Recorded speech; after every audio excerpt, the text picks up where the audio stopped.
The currency of relationship. The first thing you need to know is that relationship is God's idea. He initiated it with our prayers.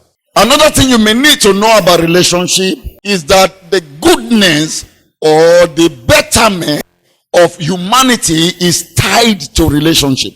Another thing you need to understand about relationship is that there is no success in life, there is no failure in life that is not attached to relationship. He that walketh with the wise shall be wise.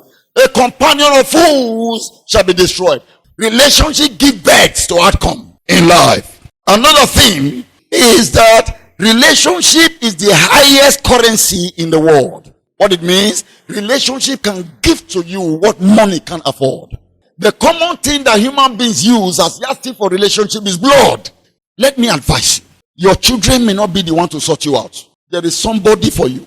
How do we then manage relationship? Number one, there is no good relationship without a cost. Every good relationship comes at a cost. In 1 Corinthians chapter 6, verse 7, the Bible says, you do wrong, that you take one another to the court. There is something else you can do. Shouldn't you take the wrong? Number two, when you are going into a relationship, go with the mindset, I want to be feast, not I want to feast the other person.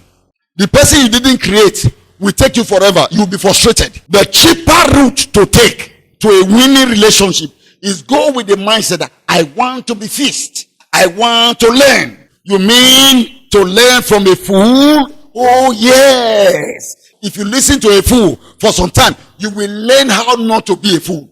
The thinking of I want to correct this man comes from a proud mindset. You won't know your actual value until you die. That's when you know that you are dispensable. God can do without you. You can't do without God.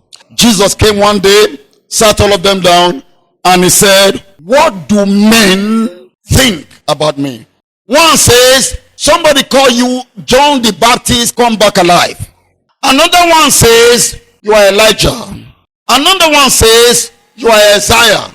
Majority of them said, you are one of the prophets.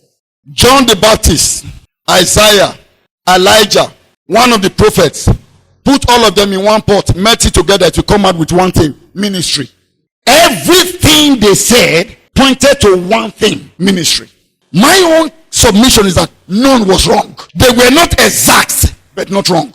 It tells you that human beings analyze people based on action, not intention. What Jesus meted out to them was what they said. He came across to all of them as a minister. He ministered to them in diverse ways. Some saw it from the eyes of John. Another saw it from the eyes of Elijah. Another saw it from the eyes of Isaiah. Another saw it from the eyes of one of the prophets. Everyone was ministered to by him. So everyone described him as a minister. Check yourself. All your critics cannot be wrong. We are so deficient to play God. So incapacitated to play God. Husband, don't play God over your wife. It doesn't make you less a man to kneel down before your wife and say, forgive me, I've messed up in that place. The battle of life doesn't tell you where it will come from.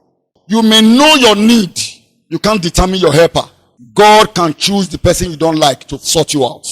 God is at liberty to use anything and anyone. So where does that leave me? Be good to people.